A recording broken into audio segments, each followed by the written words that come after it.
السلام علیکم ورحمۃ اللہ وبرکاتہ۔ کیا حال ہے میری پیاری شہزادیوں کے، میری بیٹیوں کے اور ساتھ ہی میرے بیٹوں کے بھی، جو کہ اپنی بیگمات کے ساتھ اکثر اسباق کو سن رہے ہوتے ہیں اور بڑی شوق سے سن رہے ہوتے ہیں۔ تو میرے بیٹا جی، صرف سننا ہی نہیں ہے، پریکٹیکل بھی کرنا ہے، عمل میں بھی لانا ہے، ٹھیک ہے؟ کیونکہ ہم امت محمدیہ کے ہیں بندے، اور ہمیں اللہ نے بہت چن کر اس امت کے لیے قبول کیا ہے، ٹھیک ہے؟ ہم نے مانگا نہیں تھا، لیکن اللہ کی بہت بڑی رحمت کہ اللہ نے ہمیں امت محمدیہ کا حصہ بنایا۔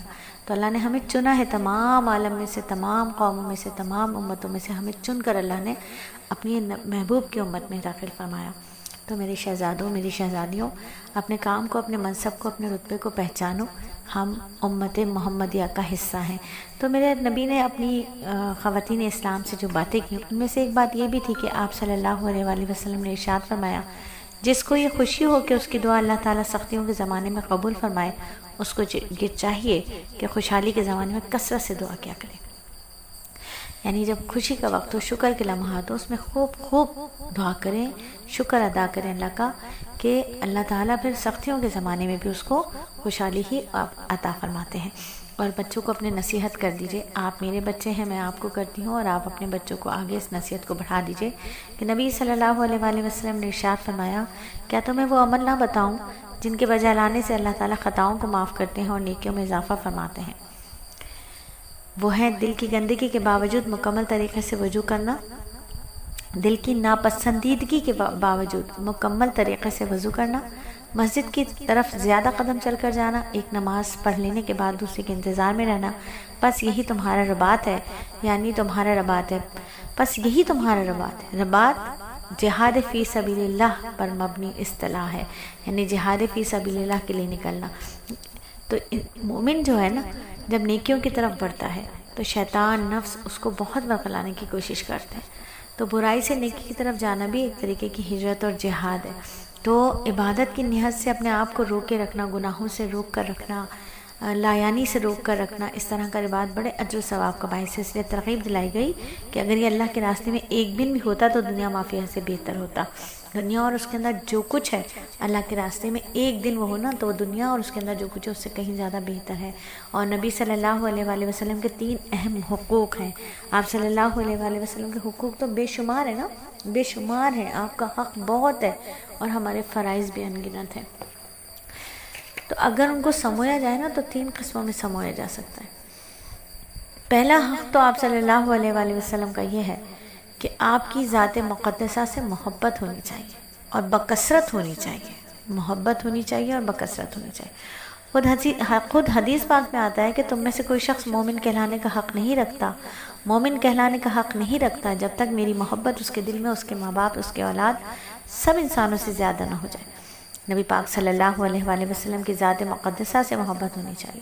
ہر مسلمان کے دل میں محبت ہونی چاہیے۔ محبت جو ہوتی ہے آدمی کو اپنے گھر سے بھی ہوتی ہے، اپنی دکان سے، اپنے عہدے سے، اپنی اولاد سے، اپنے مال سے، لیکن نبی پاک صلی اللہ علیہ وآلہ وسلم کی جو محبت ہے اس تمام محبتوں سے بالاتر اور اعلیٰ ہونی چاہیے۔ دوسرا حق ہے عقیدت کا۔ عقیدت کے معنی یقین کر لیں، فیصلہ کر لیں، نبی صلی اللہ علیہ وآلہ وسلم جو دین لے کر آئے، جو کتاب لے کر آئے، جو احکام لے کر آئے، وہ سب حق ہیں، پکے سچے ہیں، ایسے سچے کہ ان کو اختیار کے بغیر نجات ہی نہیں ہے، نجات ہی نہیں ہے۔ نجات نبی صلی اللہ علیہ وآلہ وسلم کے ارشاد کی، ان کے احکامات کی تعمیل میں ہے۔ یہ یقین رکھنا، یہ عقیدت رکھنا دوسرا حق ہے نبی صلی اللہ علیہ وآلہ وسلم کا۔ اور تیسرا حق ہے آپ صلی اللہ علیہ وآلہ وسلم کی اطاعت کرنا، یعنی محبت بھی ہو، عقیدت بھی ہو، مگر اطاعت نہ ہو تو اس کی مذمت آئی۔ اس لیے نبی صلی اللہ علیہ وآلہ وسلم جیسا بڑا نبی، بڑا انعام ہم کو ملا ہے، اس کے مطابق شکر ادا کرنے کی ضرورت ہے۔ شکر ادا کرنے کے لیے تینوں چیزیں ضروری ہیں، ٹھیک ہے؟ محبت اعلیٰ درجے کی ہو، عقیدت اعلیٰ درجے کی ہو، اپنی آنکھوں سے دیکھ کر کسی بات پر یقین نہیں ہو، بلکہ آپ کی بات پر، آپ کے ارشاد پر یقین ہو، اپنے اعمال پر یقین نہ ہو، بلکہ آپ نبی صلی اللہ علیہ وآلہ وسلم کے ارشاد پر یقین ہو۔ پھر اطاعت، نبی کے حکم کی بجا آوری، نبی صلی اللہ علیہ وآلہ وسلم کے طریقے پر زندگی اختیار کرنا، یہ 3 حق ہیں۔ اگر ان تینوں حقوق کو ادا کیا تو اللہ تعالیٰ کیا مقبول، اگر ادا نہیں کیا تو اللہ تعالیٰ کیا مقبول نہیں۔ تو دنیا میں بھی بڑی عزت، آخرت میں بھی بڑی عزت اطاعت سے ہی ہے۔ صحابہ اکرام میں کیا بات تھی؟ یہی بات تھی نا کہ ہر ایک ان میں سے اطاعت کرتے تھے، ہر کام نبی صلی اللہ علیہ وسلم کے طریقے پر، یعنی راج اللہ کا اور رواج رسول اللہ کا۔ حقیقی حسن و جمال کے لیے 2 عمل کر لینا چاہیے، دو عمل کر لینا چاہیے. جب بھی آئینہ دیکھیں تو سنت کے ارادے سے مسنون دعا پڑھیں. ٹھیک ہے، اے اللہ جیسے تو نے میری پیاری صورت بنائی میرے اخلاق بھی اچھے کر دے. اور ہر فرض نماز کے بعد 25 مرتبہ یا کریمہ پڑھ کر ہاتھ پر دم کر کے چہرے پر پھیر لیں. آپ کو حقیقی حسن سے یہ اللہ کا اسم گرامی حسن، حقیقی حسن سے آراستہ کر دے گا. ٹھیک ہے، پھر کسی کریم وریم کے لگانے کی ضرورت نہیں پڑے گی. پھر ناانصاف شوہر کی اصلاح کے لیے، کوئی شوہر ہوتے ہیں نا جو اپنی بیویوں کے ساتھ ناانصافی کرتے ہیں، انصاف نہیں کرتے، تو 7000 مرتبہ یا مقسطو اے انصاف کرنے والے پڑھے اور کسی کھانے پینے کی چیز پر دم کر کے شوہر کو کھلایا جائے. اللہ کے فضل سے خاوند منصف مزاج بن جائے گا، انصاف کرنے والا بن جائے گا. زبیدہ خاتون کا تو ذکر آپ نے سنا ہی ہے. نہر زبیدہ جو بچیاں سعودیہ گئی ہیں حج عمرے کی سعادت جنہیں حاصل ہوئی، انہوں نے نہر زبیدہ بھی دیکھی ہے، تو جانتی ہیں زبیدہ خاتون کے نام سے، اویئر ہیں، ان کو بالکل جانتی ہیں، مانوس ہے یہ نام ان کے لیے. تو زبیدہ خاتون اہلیہ خلیفہ ہارون رشید، ان کی 100 باندیاں تھیں، سب کی سب پورا قرآن کی حافظہ.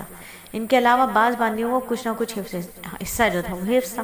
بعض باندیاں ان پر تھیں. شاہی محل میں حافظہ باندیوں کی تلاوت کی آواز شہد کی مکھیوں کی بھنک کی طرح ہوتی تھی. جیسے شہد کی مکھیوں کے پروں کی آواز ہوتی ہے، ایسی ان کی آواز سنائی دیا کرتی تھی. ہر باندی روزانہ 3 پارے باقاعدگی سے تلاوت کرتی تھی. اور جو بچیوں کا رشتہ نہیں ہو رہا، اچھے رشتے کے لیے اپنی پاک دامنی اور حیا کے ساتھ اچھے رشتے کے لیے، یہ نہیں کہ لڑکا پسند آ گیا تو اس کے لیے نہیں، اللہ سے اچھا رشتہ مانگیں. تو بچیوں کے رشتے کے لیے آیت میں آپ کو بھیج رہی ہوں، اس کو فجر کے بعد آپ نے 100 مرتبہ پڑھنا ہے. اول آخر درود شریف بھی پڑھنا ہے. ٹھیک ہے، یوں نہ اپنے آپ کو بیکار رکھ، آخرت کے واسطے تیار رکھ. ٹھیک ہے میرا بیٹا، تو انشاءاللہ تعالی